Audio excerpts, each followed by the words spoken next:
Hello les gens, aujourd'hui review du chapitre 878 de One Piece qui était assez explosif, en même temps comme laissait le prévoir un peu le chapitre d'avant quoi. Franchement le chapitre était très cool et même la fin du chapitre nous tease sur ce qui va arriver après qui apparemment va être assez gros, c'est un peu ce qu'on attendait. Et franchement je suis vraiment satisfait du chapitre parce que beaucoup des trucs, enfin quasiment tout ce que j'ai dit dans la review de la semaine avant du coup, d'il y a 2 semaines, se sont produites en fait dans le chapitre. Et c'est vraiment cool de voir l'histoire avancer comme ça. Enfin, c'était la façon logique de voir les choses, quoi. Donc, je suis content qu'il n'y ait pas eu de tournure un peu bizarre des événements. Du coup, en fait, dans le chapitre, il y a comme, ce qui s'est passé avant, en fait, il y a Pedro qui s'est fait exploser pardon, avec Peros. En explosant avec lui, forcément, son pouvoir a cessé de fonctionner et ça a libéré Chopper et le bateau de son pouvoir de bonbon qu'il avait fait.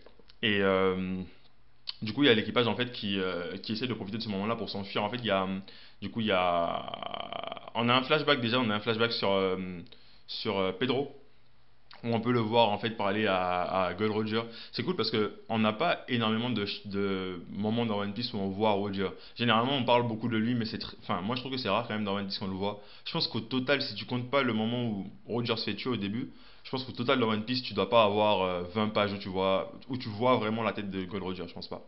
Du coup, dans ce moment-là, enfin, il parle à Pedro qui était du coup petit à l'ancienne et lui dit, enfin, Pedro lui dit qu'il aimerait bien rejoindre son équipage pirate quoi. Et il y a Gold Roger qui lui dit genre non, pas cette fois. Quand il lui dit pas cette fois, en fait, je me dis qu'on dirait il y a eu une aventure. Enfin, Roger a fait une aventure dans laquelle Pedro était dans son équipage. Je sais pas si ça a été dit à un moment. Enfin, je pense pas. Je me souviens pas en tout cas qu'il a été dit que Roger a été sur l'équipage de. Enfin, pardon, Pedro était sur l'équipage de Roger pendant un moment. Mais en tout cas, la traduction qu'on a eue actuelle en anglais comme en français de l'Escan, c'était pas cette fois. Du coup, bon, on suppose qu'il est déjà monté sur le bateau en tout cas. Il lui dit donc non, pas cette fois. Mes jours sont comptés, donc à ce moment-là, il savait déjà qu'il était sur le point de mourir. Plus tard, chacun a un temps où il a la capacité de briller. Quoi. En gros, il dit à Pedro que c'est pas le moment pour lui de. C'est pas son moment de briller en gros, mais chacun a un moment dans l'histoire où c'est à lui de briller et que son moment à lui viendra plus tard. Du coup, il y a Pedro qui est triste, hein, mais qui continue de s'entraîner. En fait, il veut devenir très très fort pour que le jour où son moment à lui justement de briller arrive, il puisse faire ce qu'il doit faire pour pouvoir briller justement à ce moment-là. Quoi. Après, juste avant ça d'ailleurs, on a une petite case sur Katakuri du coup est surpris de la mort de Peros. Et en fait, cette case m'a fait me rendre compte d'un truc tout bête auquel j'ai pas pensé en fait la semaine passée, c'est que Katakuri enfin, moi je comprends pas exactement comment fonctionne le pouvoir de Katakuri parce que Katakuri a le pouvoir de voir dans le temps, en tout cas c'est dit comme ça un peu. Euh, je pense que, enfin, pour moi, quand j'ai vu la première démonstration de son pouvoir, je me disais que même s'il voyait pas exactement enfin, tout loin dans le futur, ou même s'il voyait pas exactement les choses, comment elles allaient se produire, pour moi il était capable de prévoir en gros les grandes lignes. Et apparemment c'est pas ça du tout parce qu'il n'a pas prévu que Pedro allait se faire exploser avec Peros quoi. Alors que bon, s'il avait prévu, ça aurait été tout de suite plus simple pour eux. Du coup, je sais pas si son pouvoir il doit l'activer, s'il doit être calme, s'il doit. Enfin, il doit avoir un contexte précis pour ça. Mais pour le moment, on sait pas. Du coup, retour sur Pedro enfin, on voit, pardon, Caro qui est triste du coup de la mort de Pedro et qui est limite en train de se jeter à l'eau pour essayer de le sauver en pleurant. Il y a un ami qui lui dit, enfin, qui l'arrête pour ne pas qu'elle parte dans l'eau parce que sinon voilà. Il y a Luffy qui l'arrête aussi et qui lui dit qu'en fait, Pedro, avec ce sacrifice-là, leur a permis d'avoir une solution de s'enfuir et qu'ils sont obligés de saisir cette opportunité maintenant pour fuir. Ça, c'est ce que j'ai espéré. Je l'avais dit avant que justement ils allaient se rendre compte que c'était très important en fait le sacrifice de Pedro et qu'ils n'allaient pas essayer de foutre la merde avec ça et qu'ils allaient au contraire profiter de l'occasion pour partir quoi et pas tomber dans le délire de ouais on va se battre forcément pour le venger tout de suite. Mais par contre, la traduction aussi de cette case, elle est un peu bizarre parce que Luffy dit si jamais on se bat maintenant et que du coup on rate l'occasion que Pedro nous a offerte, en fait on pourra plus jamais regarder Pedro en face. Il me semble que c'était aussi comme ça la traduction anglaise et c'est bizarre parce que ça sous-entend quelque part que Pedro n'est pas mort en fait. Genre, enfin, ça sous-entend pas, mais c'est un peu bizarre. Genre, si Luffy pense qu'il est mort, il aurait dû dire un truc du genre si tout de suite maintenant on se bat et qu'on se fait capturer, ça sera vraiment dommage de gâcher ce que Pedro nous a offert. Alors qu'il dit exactement, genre, si on se fait capturer, enfin, si on gâche cette occasion, on pourra plus jamais regarder Pedro en face. Du coup, c'est un peu bizarre, sachant que juste après, justement, on voit que Peros ben, en vie, parce qu'on le voit juste après se relever. En gros, il avait mis un mur de bonbons et tout, enfin, j'imagine qu'il s'est protégé avec, parce qu'il dit que son mur de bonbons a été détruit. Et en fait, il a envie, il a juste perdu un bras, il saigne beaucoup, il est peut-être blessé ailleurs aussi, il a perdu un bras en tout cas. Et comme Luffy a dit juste avant ça, et que Peros on le voit maintenant, j'ai envie de dire, voilà quoi, en lisant les deux pages d'un coup, t'as l'impression que ouais, Pedro, il y a des chances pour qu'il soit pas mort, ce qui serait dommage, mais bon, n'espérons pas pour l'instant. Du coup, il y a Peros qui se relève et tout, qui est blessé, et Katakuri qui du coup va empêcher les Mugiwara de prendre leur bateau et de s'enfuir. Et Jinbei du coup est surpris, il dit qu'il comprend pas qu'un bateau puisse voler, mais si le bateau vole, ben, qu'il vole et qu'il s'enfuit du coup, vu que le monde enfin, la mer de bonbons de Perros s'est dissoute, donc ils peuvent maintenant s'envoler. Et il y a Karo qui essaye enfin, Katakuri essaye de venir empêcher le bateau de s'envoler. D'abord, il vient en premier, il me semble. Ensuite, il y a Karo qui essaye de se battre avec lui. Et du coup, Pedro, il avait dit avant que Karo, malgré l'apparence qu'on avait d'elle, en fait, était sûrement plus forte que beaucoup de membres de l'équipage, ou peut-être tout le monde. Et du coup, moi, quand il a sauté sur Katakuri, je m'attendais à un combat de fou dans les airs où peut-être ils allaient se taper pendant, je sais pas, 2 pages, ou peut-être même vraiment se taper. Mais en fait, il a juste poussé sur le côté comme si elle n'était pas forte et elle est tombée. Enfin, voilà, je sais pas, mais elle a pas eu l'impression d'être une menace quelconque pour lui, quoi. Alors que, vu comment Pedro l'avait annoncé, je m'étais dit que si elle est énervée, et là elle l'est énervée justement, elle allait pouvoir, je sais pas, faire des choses grandes en termes de combat, quoi. Mais bon, sans plus. Du coup, il y a elle qui essaye d'empêcher Katakuri.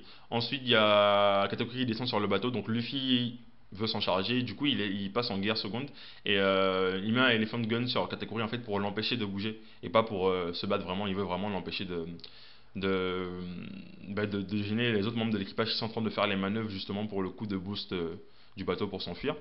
Après, on a justement des cases avec Big Mom qui essaye de monter sur le bateau et ça m'a fait trop rire parce que c'est quelques cases en fait, enfin je crois que c'est 2 cases où Big Mom essaye de monter sur le bateau en fait m'ont fait penser à l'attaque du titan enfin à l'attaque du titan dans Shingeki du coup le moment où le titan je sais plus c'est lequel cuirassé j'imagine genre monte sur le truc du village la première fois là quand il passe par dessus parce que vous savez on a l'image justement qui a fait la pub de Shingeki avec le titan qui monte par dessus le mur et le moment où justement Big Mom essaye de monter sur le bateau m'a fait penser à cette affiche-là, quoi.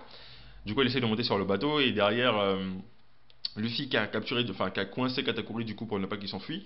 Chop aussi brûlé. Je sais pas trop pourquoi il a chopé brûlé, mais bon, bah c'est une ennemie donc autant faire d'une pierre deux coups, on va dire. Il chope brûlé, il chope Katakuri et il les ramène les deux dans le monde du miroir dans lequel ils sont bah, du coup ailleurs bah, du bateau quoi, pour que le reste de l'équipage puisse s'enfuir. Pendant ce moment-là, il y a Jinbei et les autres qui activent les manœuvres, sachant que Chopper et Brook ont été libérés du pouvoir de Peros du coup, parce qu'il était assommé, donc son pouvoir s'est apparemment dissous. Et ils activent le coup de boost pour s'enfuir. Et du coup là, le bateau s'envole. Et en fait, j'ai l'impression que bon, tu me diras, c'est peut-être surprenant, mais j'ai l'impression que tout le monde est un peu trop surpris du fait que le bateau s'envole. En fait, apparemment, ça n'a jamais eu lieu dans One Piece avant, parce que Jinbei pensait pas qu'un bateau pouvait s'envoler. Et Amande, la fille de Big Mom, je crois que c'est la quatrième ou quoi, elle appelle les autres soldats de l'équipage avec son micro et elle leur dit ouais, on est en train de perdre l'équipage des Mugiwara, leur bateau vient de s'envoler dans le ciel, quoi, et elle est vraiment surprise. Après, c'est normal, enfin les bateaux dans One Piece ne volent pas, de toute façon on l'a vu, mais je me disais que dans le Nouveau Monde, avec le nombre de trucs bizarres qu'il y a, je veux dire, il y a des. Quand ils sont rentrés dans le Nouveau Monde, enfin quand ils sont rentrés dans le Grand Line même la première fois, il y a un bateau qui est tombé du ciel, du coup, le fait qu'ils soient tous autant surpris m'a un peu étonné, mais apparemment c'est vraiment une technologie spéciale de Frankie, et ils ont jamais vu de trucs comme ça se produire, quoi. Je sais que Shiki, qui du coup a le pouvoir de voler, je sais pas s'il pouvait faire voler son bateau, je sais pas, peut-être que ça n'est vraiment jamais arrivé, mais ça m'a je sais pas, ils ont été vraiment surpris, ça m'étonnait. Et du coup, ils ont pu, je suppose, s'enfuir comme ça, vu que derrière, en tout cas dans le chapitre derrière, ils sont pas poursuivis directement par ça, quoi. Mais il me semble, j'ai pas fait gaffe, mais je pense pas que Big Mom soit tombée du bateau avec le coup de boost. J'ai pas eu l'impression qu'elle était genre tombée. Et le truc, c'est que effectivement, si elle est tombée du bateau, sachant que en dessous du bateau, c'est de l'eau du coup, et qu'elle est utilisatrice du fruit du démon, enfin d'un fruit du démon, elle coule, hein. Sachant qu'en plus, vu le poids et la taille de Big Mom, il n'y a absolument personne qui pourra aller la chercher dans l'eau pour la sortir. Mais 100%, elle est encore accrochée au bateau, et je sais pas, elle va faire un truc, mais en tout cas, voilà. Du coup, Jinbei, le reste de l'équipage, donc Karo et tout, Nami et compagnie, sont tous sur le bateau. Ils ont réussi à faire le coup de boost et ils vont apparemment réussir à s'enfuir et rejoindre, je pense, Sanji du côté de l'île où il est en train de faire le gâteau. Et Luffy de son côté, parce que lui, du coup, c'est le moment intéressant, c'est justement la dernière page, la dernière partie du chapitre. Et c'est enfermé volontairement, donc c'est lui-même qui l'a fait, hein. Il a dit au reste de l'équipage qu'il allait revenir quoi qu'il arrive, donc il est sûr de lui. Parce que dans la review de la semaine passée, j'avais dit que si jamais Luffy devait se battre avec Katakuri, j'aurais préféré qu'il se batte après que Katakuri les ait poursuivis, dans le sens où si Katakuri les poursuit et qu'ils sont obligés de se battre, ils auront pas sali entre griffes la mort de Pedro. C'est une obligation, tu vois. Alors que là, c'était pas une obligation. Je pense qu'il aurait peut-être pu se débrouiller pour le repousser du bateau, vu que de toute façon il l'avait déjà capturé ou quoi. Ou même il aurait pu le garder dans le bateau, en l'air, pour qu'il se tape lui et tous les membres de l'équipage contre Katakuri. Ça aurait été un peu plus facile, tu vois. Mais Luffy a choisi lui-même de prendre Katakuri et brûler et de les ramener dans le monde du miroir, en disant à l'équipage qu'il allait revenir quoi qu'il arrive. Du coup, ça veut dire qu'il est vraiment confiant de ce qu'il est en train de faire. Et du coup, on arrive sur la dernière page où Luffy rentre dans le monde du miroir avec Katakuri. Et il casse le miroir derrière lui. Et la page, elle est incroyable. Il rentre dans le monde du miroir, il casse le miroir derrière lui. Donc personne ne peut sortir. Et du coup, il est lui face à Katakuri. Et éventuellement brûlé aussi. Et c'est sur cette page avec deux cases où il y a Luffy et Katakuri qui sont en train de se regarder droit dans les yeux que le chapitre se termine du coup. Et du coup, la suite, c'est le moment qu'on attendait tous. En tout cas, moi, j'attendais vraiment de voir ça parce que c'est très important. C'est Katakuri contre Luffy. C'est important pour beaucoup de choses parce que, en fait, déjà, le combat il va être fou. Enfin, il va être super cool parce que Katakuri, je l'ai dit avant, hein, il a le même pouvoir que Luffy quasiment. Donc, franchement, ça va être de la tape pure. Ils vont se battre au corps à corps, ils vont juste se donner des points, des coups de poing et de pied. Et le meilleur des deux va gagner. Et un truc qui est cool parce que le délire du fait que Katakuri utilise le pouvoir de voir dans le temps va peut-être donner une dimension assez intéressante au combat. Sachant qu'à l'époque, euh, comment il s'appelle, Eneo, qui avait le acquis de l'observation assez développé, bien développé même, il voyait pas dans le futur, en tout cas je pense pas, mais il arrivait à prévoir les attaques de Luffy, vu que Luffy à ce moment était faible, il n'y avait pas de haki ou quoi. Du coup, c'était un peu comme s'il voyait le futur. Et Luffy s'était déjà tapé contre lui. Du coup, je me demande si dans le combat contre Katakuri, éventuellement, hein, là je pars en improvisation totale, mais je me demande si à un moment, genre Luffy va faire un truc et lui dire je me suis déjà battu contre un mec qui voyait quasiment dans le futur, enfin je sais pas, et il va faire un truc, je sais pas. Mais en tout cas, il y a moyen que ce soit vraiment intéressant de voir comment Katakuri gère ça. De un. De 2, c'est très important pour la suite en fait de One Piece en termes d'équilibrage des forces, dans le sens où actuellement les grands pirates que Luffy doit affronter, les ennemis de Luffy, je répète encore une fois, les ennemis de Luffy c'est pas la marine, hein. C'est les autres pirates, enfin c'est rivaux, parce que les ennemis de Luffy c'est la marine, mais il en a rien à foutre de ses ennemis. Si la marine ne vient pas sur son chemin, Luffy il continue son chemin normal, vous voyez. C'est différent de ses rivaux, parce que ses rivaux qui sont du coup sur la mer avec lui, les autres pirates et tout, les barbes noires là, seront toujours sur la mer avec lui. Ça veut dire que même s'il choisit pas de les rencontrer, ils vont forcément se rencontrer. Alors que la marine, si la marine ne décide pas elle-même de venir sur Luffy, ils se croiseront pas quoi. D'ailleurs, ils se sont pas croisés depuis un bon moment. Et du coup, c'est important pour l'équilibre des forces parce que vu que c'est les autres pirates, du coup, c'est les derniers pirates qui restent dans One Piece, c'est les Yonkou et quelques Shichibukai, genre les Mihawk et tout, on sait pas exactement où ils en sont dans le manga, mais quelques Shichibukai et les Yonkou. En fait, Katakuri étant le deuxième de Yonkou, donc son bras droit direct, on peut le comparer un peu à Jack, même si je sais pas trop où est l'équilibrage des forces entre les deux. Si en fait Luffy euh, n'arrive pas à battre Katakuri, imaginons genre Luffy fait un fight contre Katakuri et il galère de fou. Et à la fin, il y a une sorte de twist bizarre qui fait qu'il arrive à gagner, mais genre par chance. C'est déjà cool, parce que ça voudrait dire que, ok, si on continue One Piece pendant longtemps et que plus tard Luffy arrive à battre un Yonkou, ce sera plausible, dans le sens où il aura déjà battu un bras droit de Yonkou et il aura progressé pendant je sais pas combien de temps pour affronter un Yonkou. Par contre, si jamais il se bat contre Katakuri et que Katakuri le dégomme et que on continue One Piece et que Luffy a la puissance d'un Yonkou plus tard, ce sera pas possible quoi. Du coup là, ce sera le moment, ce moment-là va nous permettre de savoir clairement si Oda veut, enfin clairement j'abuse, mais ça va nous permettre de, comment dire ça, de d'anticiper si Oda veut en fait que Luffy se tape en 1v1 contre un Yonkou, ou s'il veut qu'un Yonkou tombe de la main de Luffy lui-même, ou s'il veut que Luffy se batte contre un Yonkou avec une alliance de fou quoi. Parce que si bat pas Kategori, ou si le combat est trop dur pour lui, on peut clairement deviner que Oda a pas envie que d'un coup il soit comment dire à égalité Kategori, et d'un coup il ait la surpuissance pour pouvoir se taper tout seul contre Yonkou quoi. Du coup, ça voudra dire automatiquement que le fait contre Yonkou sera une alliance. Du coup, c'est à voir. En plus, c'est cool parce que ça fait longtemps qu'on polémique un peu sur la force de Luffy dans le sens où Luffy s'est tapé contre Doflamingo et quand ils ont fini le combat, Luffy était genre essoufflé, enfin il était mort quoi quasiment, il avait mis tout ce qu'il pouvait et Doflamingo aussi et il y a eu l'intervention de l'eau. Du coup, en 1v1 pur, selon comment ça s'est passé au moment de Dressrosa, Doflamingo était censé être plus fort que Luffy. Si on suit exactement comment ça s'est passé. Le problème, c'est que Luffy a. Enfin, la pseudo-théorie du fait que Luffy a plusieurs formes de Gear 4, c'est ce qui est probable, et qu'il a utilisé la forme Kong quand il s'est battu contre Dofla et qu'il change les formes selon l'adversaire enfin, selon la forme adaptée à l'adversaire en face de lui.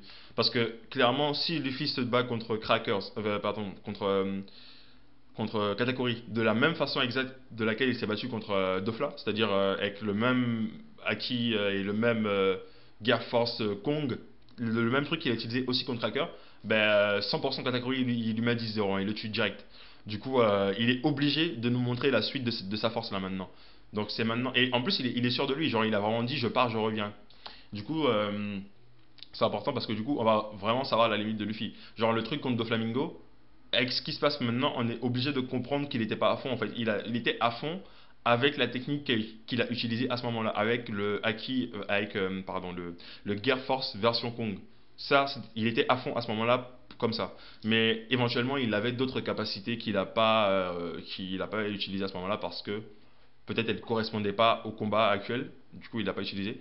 Et du coup, ça va être important de voir ça, quoi. Parce qu'il peut pas avoir eu un power-up de juste contre Cracker là. Maintenant, il a eu un power-up de nouveau pouvoir. Donc, s'il développe un power-up maintenant, c'est un power-up qui était déjà là au moment où il est revenu 2 ans après l'ellipse, quoi. Du coup, ça voudrait dire que c'est un power-up qui était là, mais ce pouvoir n'était juste pas adapté au combat contre Doflamingo au moment où il s'est battu, où il en avait pas besoin, quoi. Du coup, ça va être ça à voir parce que bon, dans la logique, hein, Katakuri est censé quand même être vachement plus fort que Doflamingo. Autant que Crackers, bon, il est fort, mais voilà, je pense pas qu'il aurait soulevé Doflamingo parce que on sait que Rouge, du coup, le moine, est venu sur l'île de Big Mom, a tué, on va dire, le petit frère de Crackers, je sais pas c'est qui, mais allez, le mec juste en dessous de Crackers, il l'a tué. Enfin, il l'a tué, il l'a battu. Il s'est tapé un peu contre Crackers et il s'est enfui. Du coup, Crackers peut pas être si fort que ça, sachant que lui c'est un supernova quoi. Jamais il se tape contre, enfin, il rouge, jamais il se tape contre Doflamingo et il le bat. Enfin, je pense pas. Du coup, on sait que Crackers, même s'il est fort, ne devait pas vraiment être plus fort que Doflamingo ou quoi. Et par contre, Katakuri qui est le second, qui est juste en dessous de Big Mom, ça veut dire c'est en gros quand Big Mom ne doit pas bouger et qu'elle doit faire un truc de ouf, elle envoie Katakuri. C'est ça, en fait, c'est ce que ça veut dire. C'est un peu comme Jack et Kaido. Ça veut dire il y a une île à envahir et Big Mom elle bouge pas parce qu'elle est Big Mom et elle appelle Katakuri, tu vas conquérir telle île, tu prends l'île de Luffy, tu prends l'île de Sandy, machin, tu vas conquérir tel endroit et tu reviens, tu vois. C'est son bras droit. Et du coup, il est censé être très fort. Du coup, si on doit voir à peu près par rapport à lui où se situe Luffy en fait en termes de puissance dans One Piece, qu'est-ce qu'il est capable de faire quoi. C'est très important. Voilà, voilà. Du coup, je suis vraiment pressé de voir ce que ça va donner, hein, le fight. Je voulais vraiment le voir, du coup, content de la tournure que ça a pris, avec l'équipage qui arrive à s'enfuir, qui ne gaspille pas la vie de Pedro. En plus, on a une petite case avec Roger, donc tout le monde est content. On sait qu'il savait qu'il allait mourir. En plus, ils ont annoncé sa mort dans le chapitre à Pedro qui était toujours jeune. Donc sa mort a eu lieu vraiment pas longtemps après qu'il soit passé sur Zo. Genre au moment où il a vu Pedro et au moment où il est mort, il y a eu genre 1 an ou 2 ans max, quoi. Donc, ça veut dire aussi qu'ils sont pas si loin de Rastel, entre griffes, en termes de voyage, quoi.